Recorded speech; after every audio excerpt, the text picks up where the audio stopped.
Lá, Miqueias, capítulo 4.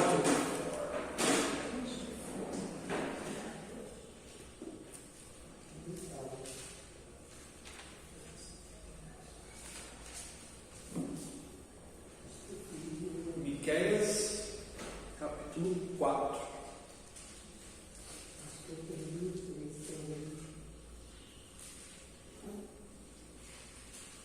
O 3 acho que eu coloquei já no YouTube, né? Não, eu ouvi as pessoas me Hã? eu ouvi esse véu. Ah, também está no YouTube. Só procurar. Chave? Amém. Então vamos orar. Pai, no nome de Jesus te pedimos que o Senhor fale conosco através da tua palavra, que é viva e que é eficaz. Muito obrigado pelos hinos que acabamos de cantar, que falam aos nossos corações e principalmente, Deus, falam da tua verdade, falam da tua glória, Senhor. Que possamos guardá-los também no coração, Deus, lembrando de tudo aquilo, Senhor, que é da tua verdade, Pai. Que nós dependemos de ti, Deus, que o Senhor cuida de nós, que nós somos felizes contigo, Senhor, e somente contigo. Que a tua palavra, que é viva e eficaz, fale no nosso coração profundamente, Deus, nos transformando, nos edificando, nos exortando e nos consolando, Pai. No nome de Jesus. Amém. Amém. A gente vai fazer em duas partes. Versículos 1 a 5 e depois do 6 ao 13. Tá bom? Diz assim: nos últimos dias o monte do templo do Senhor será estabelecido no alto dos montes e se elevará sobre as colinas, e para ele afluirão os povos. Muitas nações virão e dirão: venham, subamos ao monte do Senhor e ao templo do Deus de Jacó, para que nos ensine os seus caminhos e andemos nas suas veredas. Porque de Sião sairá a lei e a palavra do Senhor de Jerusalém. Ele julgará entre muitos povos e corrigirá nações poderosas e distantes. Estas transformarão as suas espadas em lâminas de arado e as suas lanças em foices. Nação não levantará espada contra nação, nem aprenderão mais a guerra.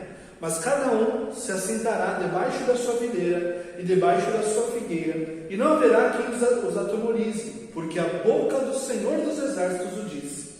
Porque todos os povos andam cada um no nome do seu Deus, mas quanto a nós, andaremos em nome do Senhor, nosso Deus, para todos sempre. Até aí, por enquanto. Capítulo 4 é um capítulo de esperança.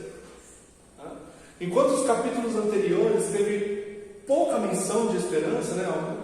Alguns versículos que tinha, era mais condenação, falando do pecado da nação. O capítulo 4 ele é um capítulo inteiro falando sobre esperança.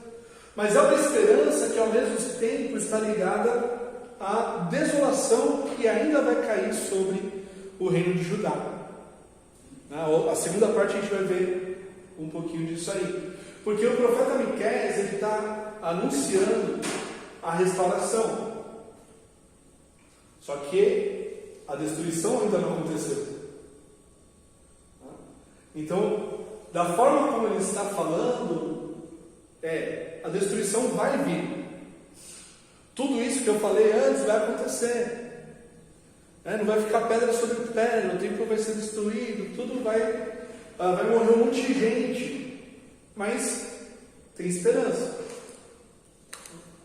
E aqui a gente vê no capítulo inteiro que essa esperança do povo de Israel é que Jerusalém, ou seja, Jerusalém sendo a capital da nação, ela vai se tornar a capital do mundo.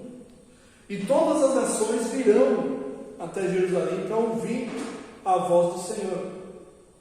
Então, não vai ser somente uma restauração de Israel, mas vai ser uma restauração de todo mundo, começando com Israel. Todos os povos, como tem outros textos que falam, todos os povos virão ao Senhor em Jerusalém. Jerusalém vai se tornar a capital. O versículo 1 diz assim: nos últimos dias o monte do templo do Senhor será estabelecido no alto dos montes e se elevará sobre as colinas, e para ele afluirão os povos. ele está falando, é o que eu acabei de falar, que Jerusalém se tornará a capital do mundo. Tá? Aí versículo 2: muitas nações virão e dirão: venham, subamos ao monte do Senhor e ao templo do Deus de Jacó, para que nos ensine os seus caminhos e andemos nas suas veredas. Porque de Sião sairá a lei e a palavra do Senhor de Jerusalém. Isso ainda não aconteceu. Você lembra algum momento da história que isso aconteceu? Isso não se passou ainda. Então ele está falando sobre o fim dos tempos. É o que ele fala aqui, né? Nos últimos dias, versículo 1. Lá, quando acontecer essa restauração final de Israel, isso tudo vai acontecer. Até hoje ninguém fala lá: vamos para Jerusalém ouvir a voz de Deus. Vamos para Jerusalém ouvir a lei. O que a gente precisa saber? Não, ninguém faz isso. Nunca ninguém fez isso. As outras nações nunca fizeram isso. Mas vai chegar o momento, e Paulo fala sobre isso na carta dos Romanos, capítulo 11. E essa passagem aqui, versículo 1, 2, é muito parecido com o texto de Isaías, é quase palavra por palavra. E lembra? Já estava conferindo aí, né? Lembra que Miqueias e Isaías estão profetizando no mesmo período. Eles são contemporâneos. Só que Isaías está lá em Jerusalém, né, na corte real, e Miqueias está no meio do povo. Mas eles estão trazendo basicamente a mesma mensagem. É uma mensagem de condenação do pecado do povo, mas também ao mesmo tempo uma mensagem de esperança, de restauração. Mas estão apontando lá para o futuro, ainda no nosso futuro, não é nem só o futuro deles, mas ainda o nosso futuro que isso vai acontecer. Para nós também. Versículo 3: ele julgará entre muitos povos e corrigirá nações poderosas e distantes. Estas transformarão as suas espadas em lâminas de arado e as suas lanças em foice. Nação não levantará espada contra nação, nem aprenderão mais a guerra. Quem que vai julgar entre os povos? O Senhor. Que falou no versículo 2 aqui: porque de Sião sairá a lei e a palavra do Senhor de Jerusalém. Ele julgará entre muitos povos e corrigirá nações poderosas e distantes. Todas essas nações, todos esses povos que eles nem conheciam, que ainda está no nosso futuro, serão sujeitos ao Senhor. E a gente sabe que ele está falando aqui a respeito de Jesus. Mais para frente ele vai falar sobre o trono de Jerusalém. É o trono de Davi. Ele está dizendo que nós não precisamos mais guerrear. Não se aveste porque eu não chegaria aí. Tu está passando à frente. Era o que eu ia falar na sequência.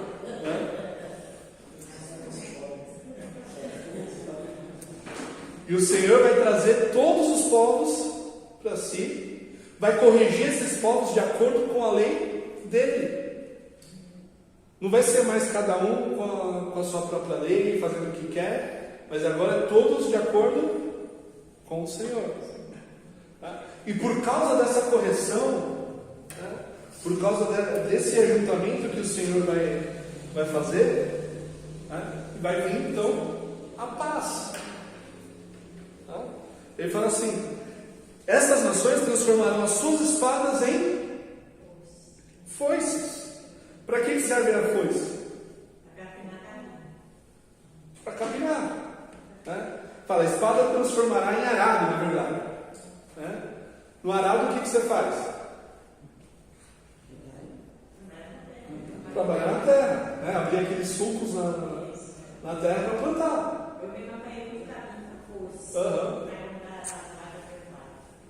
E as lanças vão virar o quê? Foices. A foice é para capinar, para cortar mato, né? Para tirar erva, né? Todas essas coisas.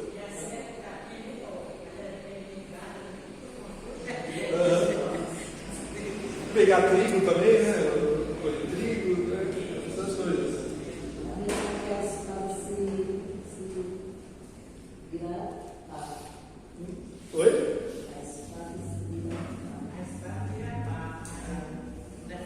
Que na minha está arado, né? A tradução aqui. Que versículo? Oi? Que versículo? É o 3. Uhum. E aí fala assim: nação não levantará espada contra nação, nem aprenderão mais a guerra. Não vai ter mais inimizade entre as nações, não vai ter mais ninguém brigando com o outro, porque vai ser um só Senhor, um só Rei, que vai governar sobre toda a terra. E será um governo de justiça, de paz, de prosperidade. E olha o versículo 4, como ele fala da prosperidade. Mas cada um se assentará debaixo da sua videira e debaixo da sua figueira, e não haverá quem nos atemorize, porque a boca do Senhor dos Exércitos nos disse.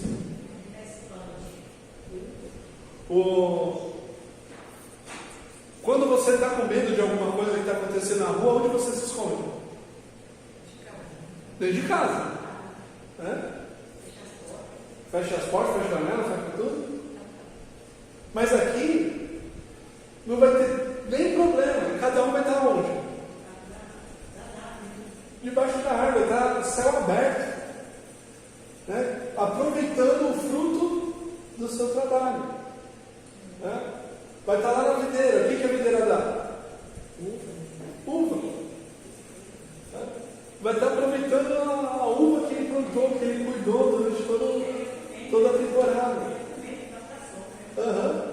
Vai esticar o braço, pegar um cacho de uva, né? Lembra aquele cacho de uva lá que quando Josué ganhou os espias, né? Que precisava de 2 para carregar um cacho de uva, né?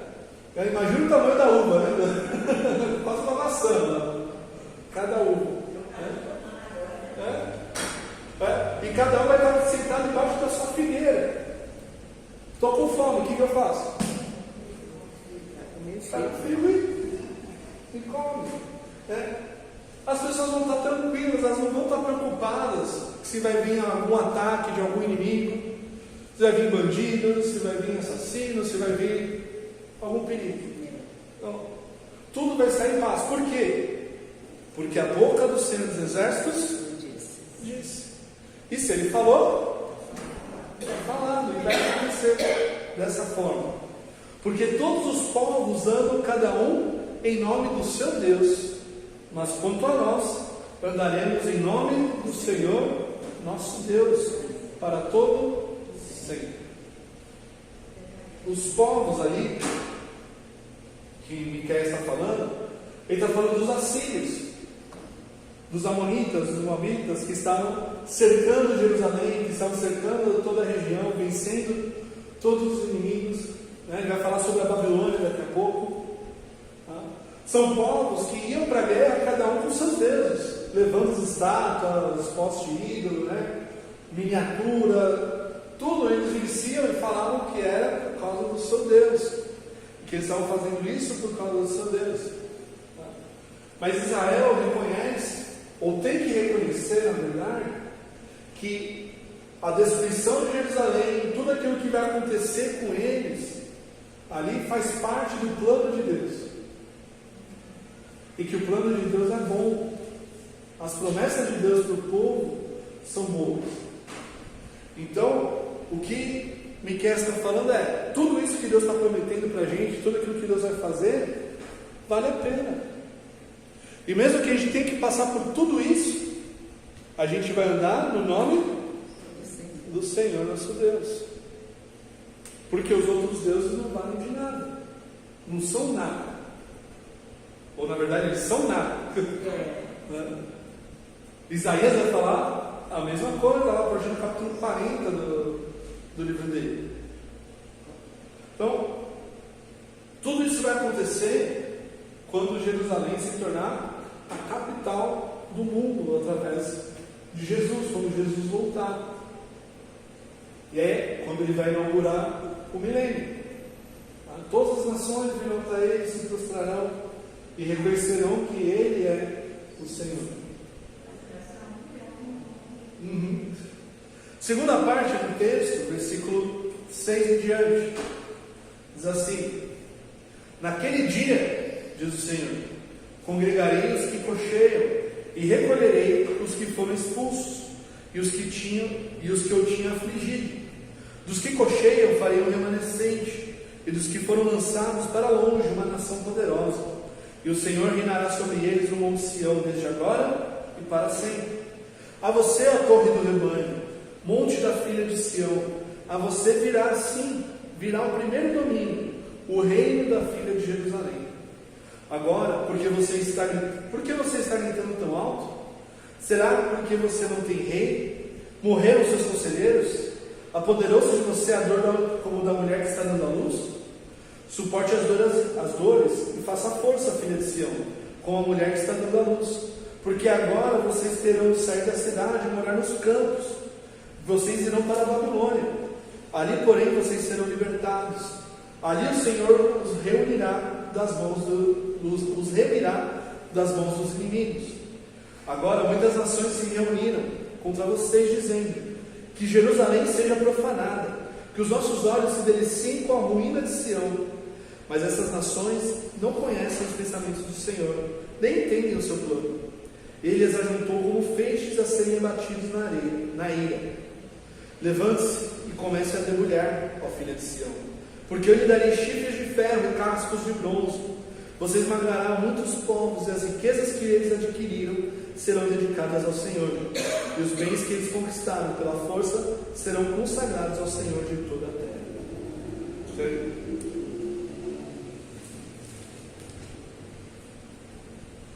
A segunda parte agora fala da dificuldade que o povo vai enfrentar.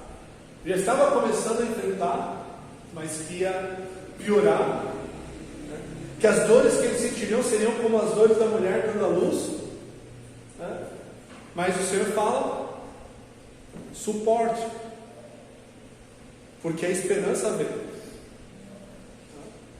A remissão do povo vai vir, mas vocês têm que suportar.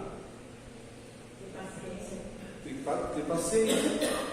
Então ele fala no versículo 6: naquele dia, diz o Senhor, congregarei os que cocheiam e recolherei os que foram expulsos dos que eu tinha afligido.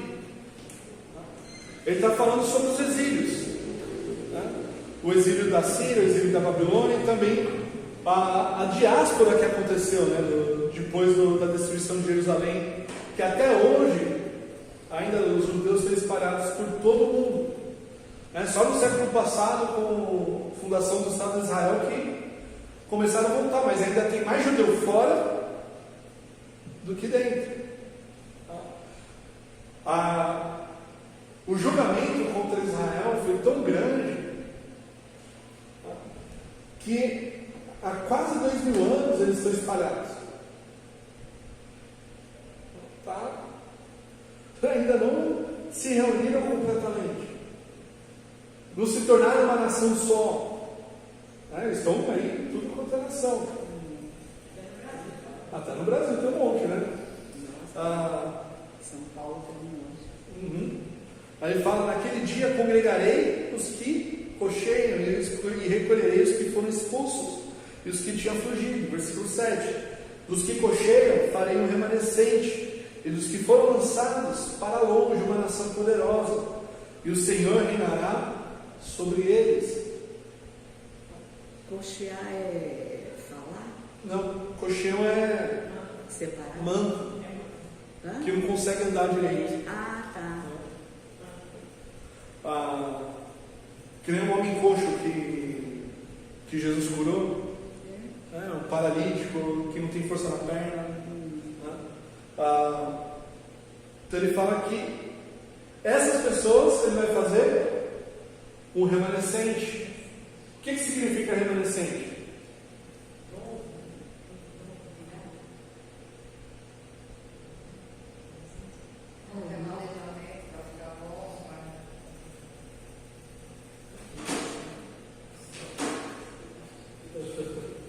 Remanescente é o que permanece. O que permanece no sentido daquele que sobrar. Esse é o remanescente. O que permaneceu daqueles que não morreram, daqueles que não. Foi o que restou. Mas na Bíblia, remanescente é algo bom. Porque quando Deus fala sobre o remanescente, é aqueles que são fiéis. São aqueles que permanecem fiéis a Deus em meio a todas as circunstâncias. E ele fala que vai fazer desses paralíticos, desses que cocheiam, que não andam direito, vai fazer esse remanescente, desses fiéis, daqueles que foram expulsos, foram lançados para longe. Ele vai fazer uma nação poderosa, mas eles estão espalhados por tudo. Mas não é assim, ele vai juntar todos e fazer uma nação poderosa.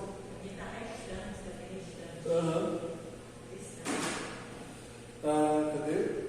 E o Senhor reinará sobre eles no monte Sião, desde agora e para sempre.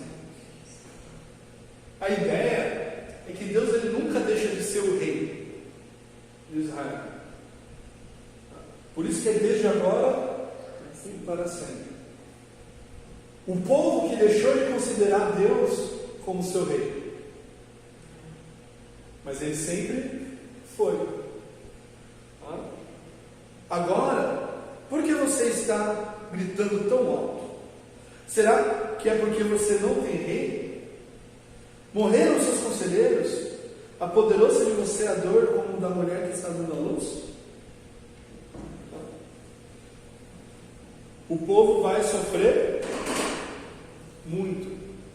muitas dores, com gritos, sofrimento, pedindo socorro. Mas qual que é a palavra do Senhor para ele? Aqui ele fala: será que você não tem rei?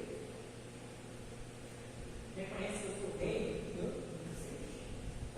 Eles tinham um rei humano, mas que estava sendo julgado pelo Senhor.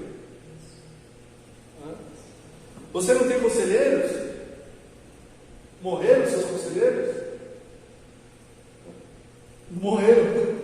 Muitas vezes morreram na guerra, ou seriam mortos ainda. O povo, o que ele está falando é: o povo vai ficar sem liderança. Vocês vão gritar porque vocês não têm liderança, vocês não vão saber o que fazer. Versículo 10 agora. Suporte as dores e faça força, filha de Sião, como a mulher que está dando à luz. Porque agora vocês terão de sair da cidade e morar nos campos, vocês irão para a Babilônia. Miqueias está profetizando a ida do povo para a Babilônia cerca de 130 anos antes que isso acontecesse.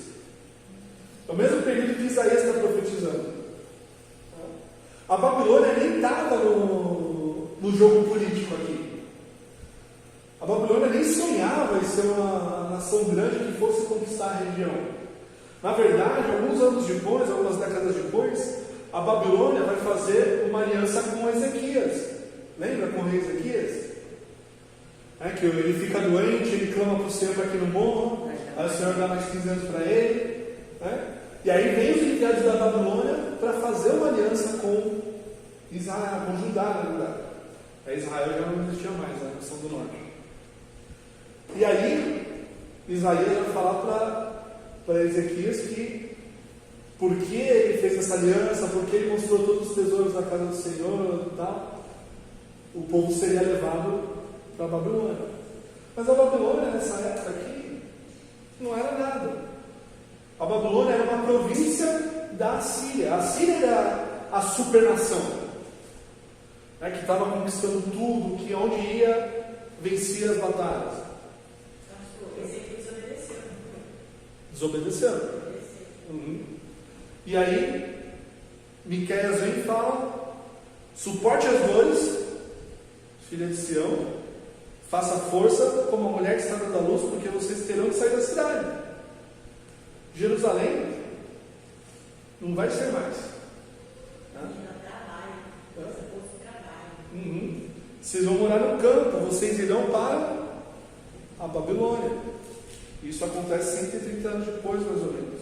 Ali, porém, vocês serão libertados. Ali o Senhor os remirá da mão dos inimigos.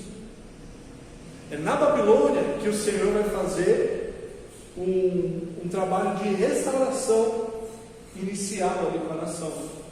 Lá em Jeremias 24, se não me engano, 23, 24.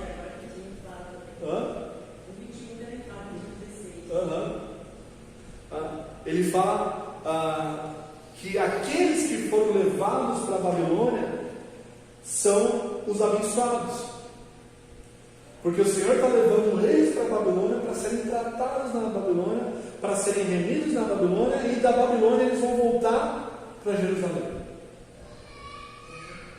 Jeremias fala que aqueles que morrem cedo na época do cerco da cidade são os que se deram melhor, porque eles não vão sofrer muito.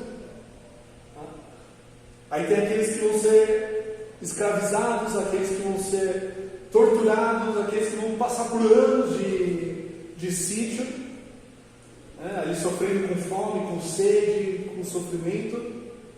Mas aqueles que forem passarem por tudo isso e forem para a Babilônia serão abençoados pelo Senhor. Por quê? Porque eles passarão por esse processo de remissão, de purificação da nação. Muitas vezes a gente, na nossa vida, a gente passa por situações assim. Talvez não no nível que eles passaram, mas são situações em que o Senhor nos coloca uma prova bem difícil, que a gente não vê saída muitas vezes, que a gente não sabe o que fazer. E o que o Senhor fala para a gente? Seja forte, corajoso. Como falou para Paulo: minha graça te basta. E a gente tem que confiar nisso. E muitas vezes é difícil, não é? Com as circunstâncias à nossa volta,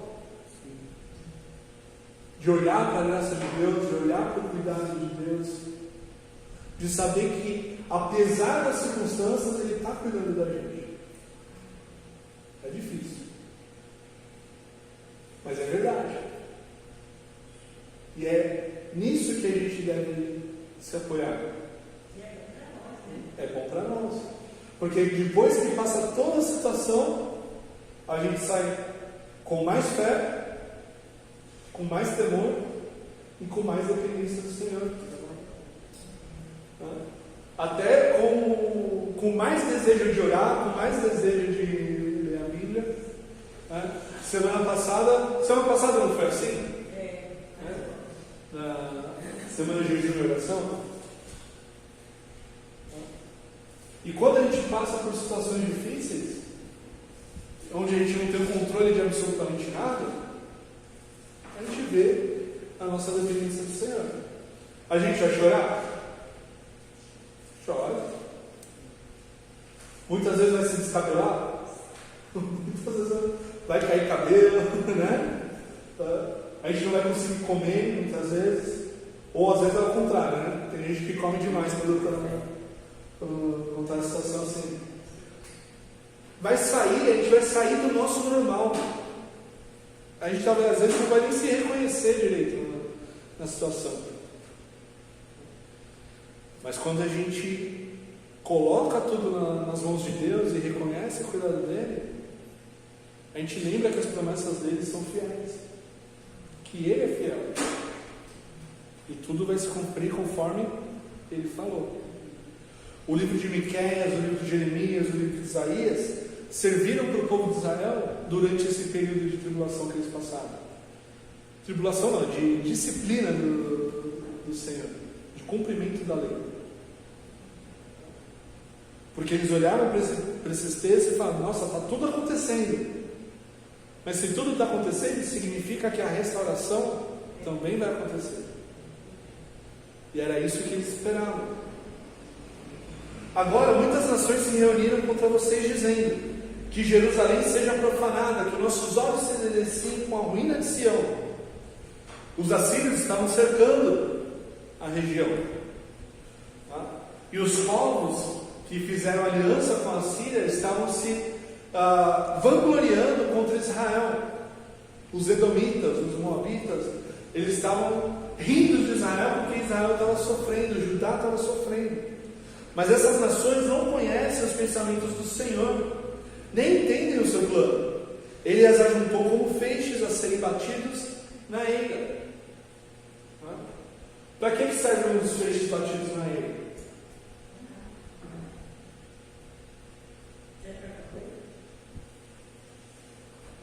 Ele serve para jogar no chão, para servir de assoalho, serve como comida para os animais, serve como enchimento de alguma coisa,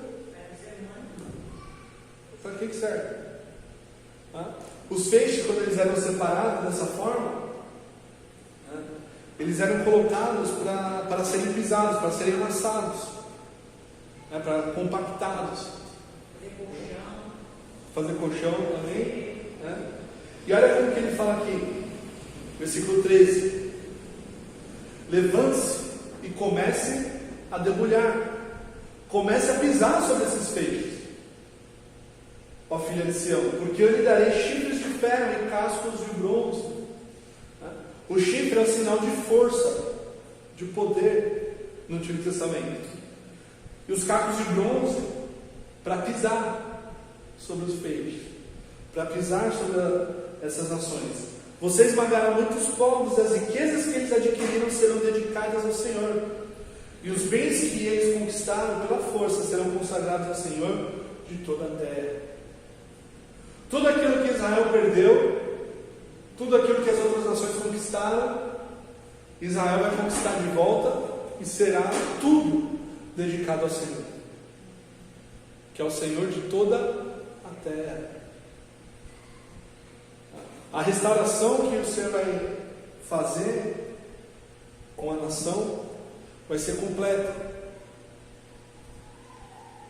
E a ideia aqui é que o reino vai ser como o reino de Davi e de Salomão, onde os povos vinham para ouvir a sabedoria de Salomão, respeitavam Salomão, respeitavam Davi. Um governo de justiça, um governo de paz, prosperidade, mas é um governo em que as outras nações reconhecerão o senhorio do Senhor sobre toda a terra. Não vai ser só mais agora sobre uma região limitada, mas toda a terra vai se prostrar diante dele. Amém? Amém. Alguma dúvida? Eles têm um devoto, né? Eles têm um devoto. Sim. A filha de Sião é de Israel. Jerusalém. Jerusalém, quando fala Jerusalém, filha de Sião, ele está se referindo a capital como centro político, né?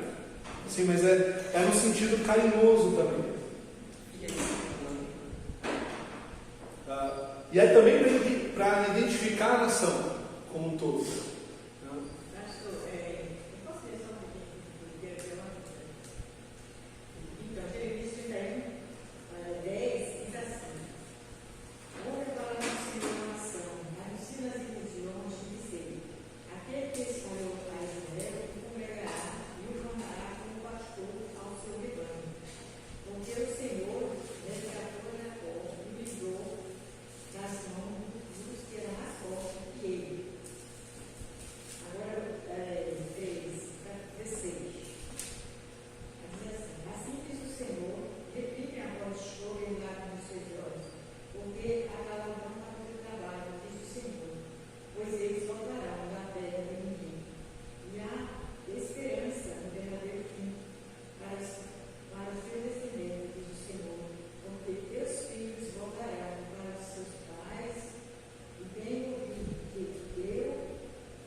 Efraim é uma referência ao Reino do Norte, a Israel. Aqui ele está falando do exílio do Reino do Norte. Que ele fala: tu me castigaste e fui castigado. O Reino do Norte foi levado para o exílio. Como novilho ainda não domado. Converte-me e serei convertido, porque tu és o Senhor, o meu Deus. A nação não estava seguindo a Deus. Da nação. É a nação que está falando, não é um indivíduo.